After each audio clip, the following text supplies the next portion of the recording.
ఇవాళ మన సిరిసిల్ల పట్టణంలో జరుగుతున్న నేతన్నల ఆత్మహత్యల సాక్షిగా రాష్ట్రంలో గురుకులాల్లో సంభవిస్తున్న పిల్లల మరణాల సాక్షిగా 38 మంది ఇప్పటికి చచ్చిపోయినారు గురుకుల పాఠశాలలో కాంగ్రెస్ ప్రభుత్వం వచ్చినాక.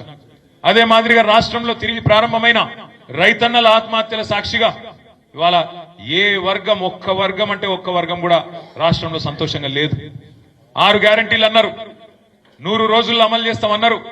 కానీ ఈ రోజు వరకు సంవత్సరం తర్వాత వెనుకకి తిరిగి చూసుకుంటే అర గ్యారంటీ మాత్రమే అమలైంది. 6 గ్యారంటీలు కాదు, అర గ్యారంటీ, సగం గ్యారంటీ మాత్రమే. ఆ మహాలక్ష్మి స్కీముల సగం ఏంటిది? Free bus. ఇక ఫ్రీ బస్సు అందం చెప్పరాదు, నేను చెప్తే మళ్ళా నా మీద కూడా కేసు పెడతాడు.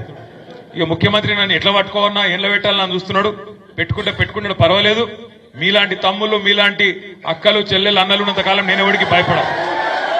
వాళ్ళను ఒక్కొక్కటి వాళ్ళు చేస్తున్న తప్పులు, వాళ్ళు చేస్తున్న అరాచకాలు, వాళ్ళు చేస్తున్న అవినీతి కార్యక్రమాలు తప్పకుండా బయట పెడుతూనే ఉంటాం. ఎవ్వని అయ్యకు కూడా భయపడమనే మాట కూడా ఈ సందర్భంగా నేను విజ్ఞప్తి చేస్తా ఉన్నారు. కొంతమంది నాకు చక్రపాణి గారు, ఆగయ్య గారు, మన మండల పార్టీ అధ్యక్షులు, మన మాజీ జెడ్పీటీసీలు, ఎంపీపీలు, మన సీనియర్ నాయకులు నాకు చెప్తా ఉన్నారు, సిరిసిల్లలో, రాజన్న సిరిసిల్ల జిల్లాలో కేసీఆర్ గారి దయతో మీ అందరి కోరిక మేరకు ఏర్పాటైన ఈ జిల్లాలో దీని పక్కనే కలెక్టరేట్ కట్టుకున్నాం. కలెక్టరేట్ అద్భుతంగా కట్టుకున్నాం. మరి ఇవాళ ఒక కాంగ్రెస్ కార్యకర్త వచ్చి కలెక్టర్ రూపంలో కూర్చున్నాడు అక్కడ. ఇక ఆయన మన నాయకులను సీదా మాట్లాడుతున్నాడు కలెక్టర్. ఏమని? మీరు పార్టీ మారండి అని కలెక్టర్ చెప్తున్నాడు. ఒక అంత గొప్పడున్నాడు ఇక్కడ కలెక్టర్. ఒక ఇటువంటి సన్నాసులను ఇవాళ తీసుకొచ్చి కక్షపూరితంగా రాజకీయం చేసే ప్రయత్నం చేస్తా ఉన్నారు. ఏం పర్వాలేదు, ఏం ఫరకూడదు. టీఆర్ఎస్ ఎంట్రుక కూడా ఎవడు పీకలేడు అనే మాట కూడా నేను చేస్తా ఉన్నాను. రేవంత్ రెడ్డి కాదు, వాని తాత, వాని జేజమ్మ దిగొచ్చినా కూడా రాజన్న సిరిసిల్ల జిల్లాలో మీ ఎంట్రుక కూడా ఎవడు పీకలేడు. దానికి బాధ్యత నాది. ఏం కాదు, జీవితం అనగా ఆడాడ తలుగుతాయి దెబ్బలు.